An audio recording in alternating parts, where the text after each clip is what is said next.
His Holiness Catholicos Kevork V. Message on the eve of the Battle of Sardarapat.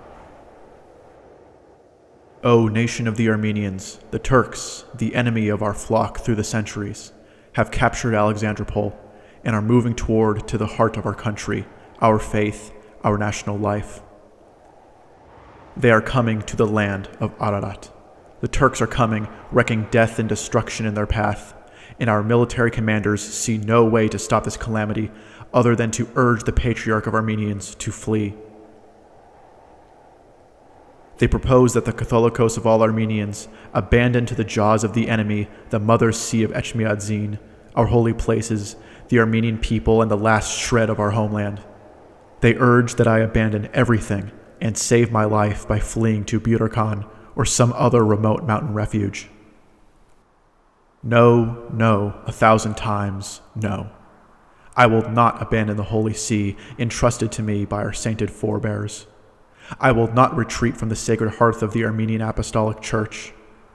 If the Armenian army and the Armenian nation itself are unable to stop the enemy's advance, if they are unable to save our holy places, then let me be martyred right here, on this spot, on the threshold of the Holy See, which I have been honored to hold through the just intercession of our sainted forebears and by God's mercy.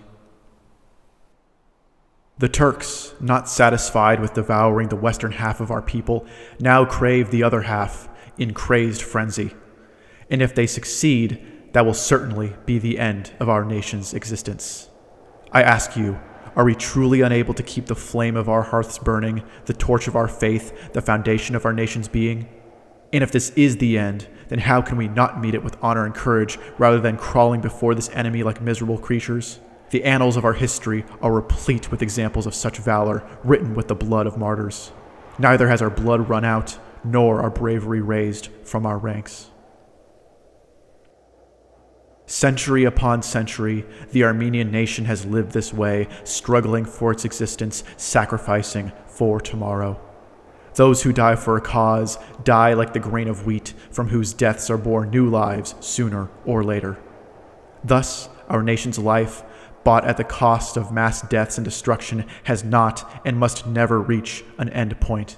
Why, then, should we turn our back on our nation's way of life and mode of survival?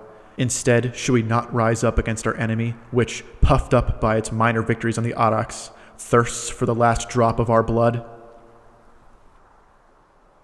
I have always believed in my people's spirit. I know the bitter road my flock has traveled. I am convinced as well that my nation, the Armenian nation, has not yet delivered its final answer to this despicable enemy, and that answer will be triumphant.